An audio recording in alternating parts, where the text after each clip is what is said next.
Picture this for a second. A country with some of the biggest oil and gas reserves on the planet, sitting on a critical trade crossroads between Europe and Asia, with a young, educated population ready to work and build. On paper, that sounds like the perfect setup for the next economic superpower, the kind of place investors dream about and textbooks use as a case study in potential. But instead of becoming the Dubai of everything, Iran is battling chronic inflation, stubborn unemployment, a collapsing currency, and even rolling blackouts. It's like handing someone a winning lottery ticket and watching them somehow go broke anyway, not because the prize wasn't real, but because the system around it never allowed that prize to translate into lasting prosperity. Before we dive into how that happened, if you enjoy real-world money stories and breaking down how economies actually work beneath the headlines, consider subscribing. It genuinely helps and ensures you won't miss future deep dives where we untangle complicated global stories in plain English. Alright, let's unpack why Iran, with all its natural and geographic advantages, is stuck in this strange mix of power and vulnerability. First, we need to talk about sanctions because they're a huge part of the story. For more than 4 decades, Iran has faced layer after layer of economic sanctions, mainly from the United States and its allies, targeting oil exports, banking access, shipping, insurance, and advanced technology.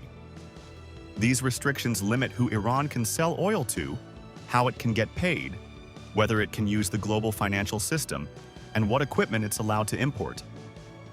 Imagine owning a gas station but being cut off from banks, blocked from selling to half your customers, and unable to process card payments. You might still have fuel in the ground and buyers interested, but the system around you makes normal business extremely difficult. That's essentially what Iran has been dealing with at a national scale. But here's the key point many people miss. Sanctions aren't the only problem.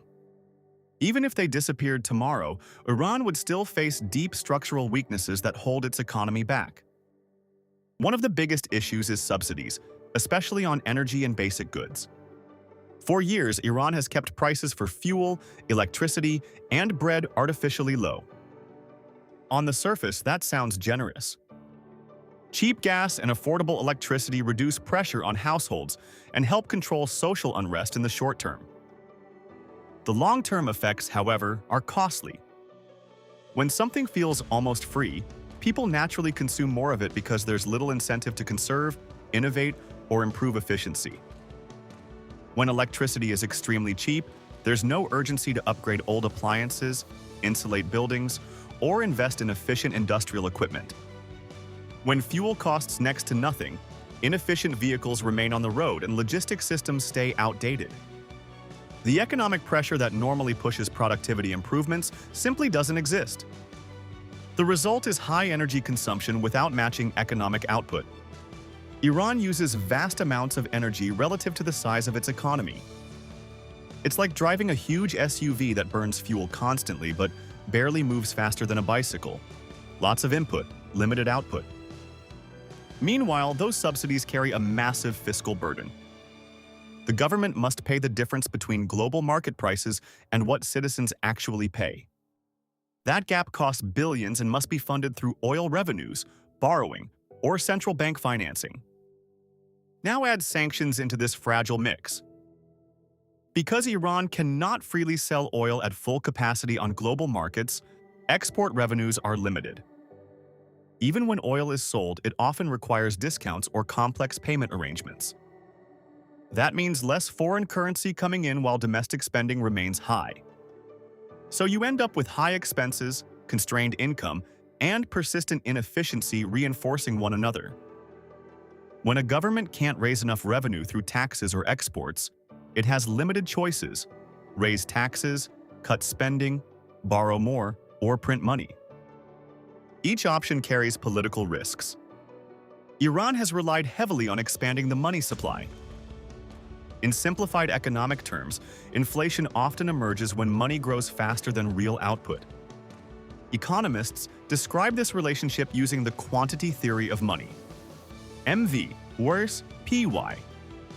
If the money supply increases significantly while production does not keep pace, prices tend to rise. In Iran's case, inflation has been severe. It's not minor price creep. It's the kind that erodes purchasing power rapidly and makes long-term planning extremely difficult. Savings lose value. Salaries fail to keep up with rising prices.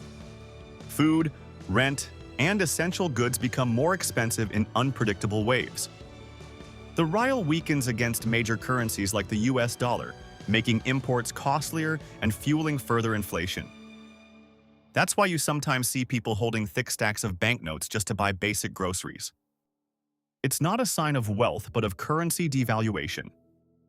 To manage instability, Iran has also used multiple exchange rates, an official rate for certain imports and a market rate where most real transactions occur.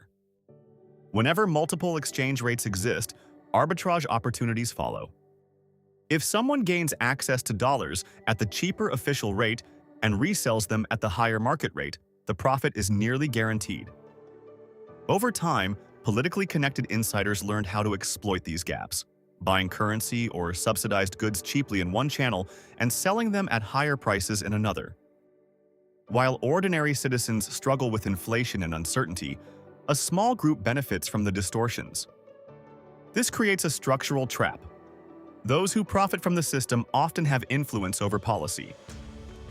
If the status quo generates reliable gains for insiders, meaningful reform becomes less likely. Meanwhile, everyday life grows more uncertain. Young graduates struggle to find stable jobs that match their education. Entrepreneurs face volatile currency swings and unpredictable regulations. Businesses hesitate to invest when inflation can rewrite cost structures within months. Over time, this uncertainty leads to brain drain. Skilled workers, doctors, engineers, researchers, entrepreneurs look abroad for stability, stronger currencies, and clearer rules. Many leave. Iran invests heavily in education, but other countries often capture the economic return on this human capital.